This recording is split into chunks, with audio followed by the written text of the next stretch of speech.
Good Saturday morning to you. Today is November the 7th. These are my thoughts for a sales tip, kind of a dressed down sales tip for the week of November the 9th.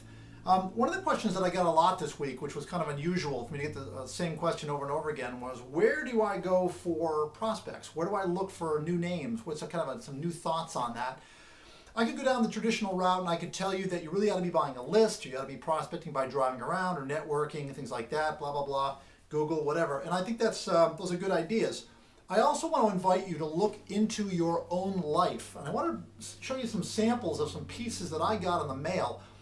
Here's one that is from a restaurant that I was at last night. And what they do is they throw this in there with a check. They ask you how's the food, and they ask you also for your name and your address.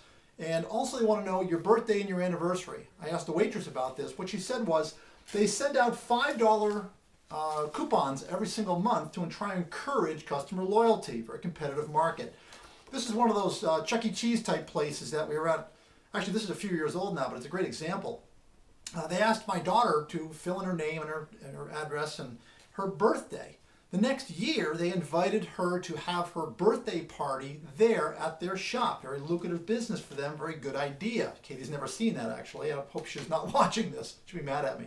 I think we got a pony that year.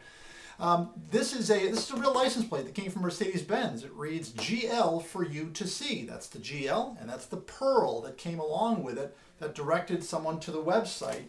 They also had on the website, they had directions on how to get there. This is a piece that came to me from a financial services company in Boston, and it reads, "You are cordially invited to receive our publications on relevant subjects of interest to investors. Just take your business card, toss it here, and we'll send you relevant subjects of interest." Well, they never asked me what's relevant to me. They don't know that I'm 49 years old because they never asked. They don't know that I've got 3 girls and no boys because they never asked. They don't know what's important to me. This is a good opportunity for someone to make a sales call and say, hey, I can do it better. Even reading the Wall Street Journal. I think the Wall Street Journal is one of the best places to look for prospects. They're doing stories on industries that are up and industries that are down. This circled here, I've got something about the automobile industry. This is the housing market over here. There's also something here. Here's an interview that they did with General Motors. She is the executive director of advertising and media operations. And she says in it, look, we're looking for non-traditional channels to communicate with our customers and prospects. That's like an invitation to call on her and talk about variable and digital printing.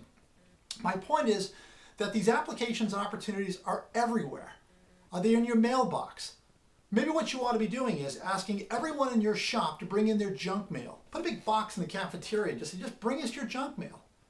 It's an easy sales call to look through that and say, we could do it better, and then call up that company.